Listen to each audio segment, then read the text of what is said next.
দক্ষিণ পূর্ব এশিয়ার অন্যতম স্পর্শকাতর সীমান্ত অঞ্চলটি ফের পরিণত হয়েছে যুদ্ধক্ষেত্রে।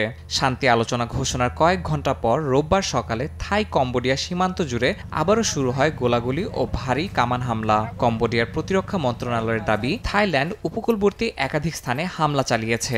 এদিকে থাই সেনাবাহিনীর দাবি, কম্বোডিয়া থেকে ঘনবসতিপূর্ণ এলাকা লক্ষ্য করে গোলা ছোড়া হয়। এতে ঘরবাড়ি ক্ষতিগ্রস্ত হয়েছে ও প্রাণহানি হয়েছে গবাদি পশুর।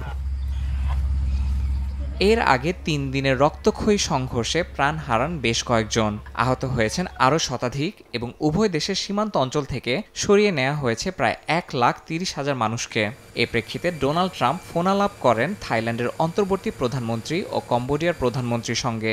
দুই দেশ শান্তি আলোচনায় সম্মতি দেয়া বলে জানানো হয়, তবে বাস্তবে তার প্রতিফলন ঘটেনি। এই সংঘাত শুধু সীমান্ত বিরোধ নয়, বরং এটি পরোক্ষভাবে চীন ও যুক্তরাষ্ট্রের প্রভাব বিস্তারের লড়াই হিসেবেও দেখা হচ্ছে।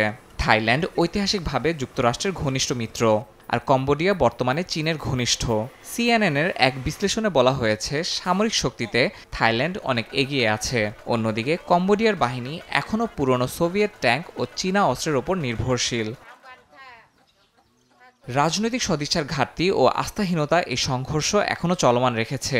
এতে থাই কম্বোডিয়ার সীমান্ত পরিস্থিতি আবারও অনিশ্চয়তার দিকেই এগোচ্ছে বলে মত বিশেষজ্ঞদের। ইয়াসিন মোহাম্মদ জিসান, সময় সংবাদ।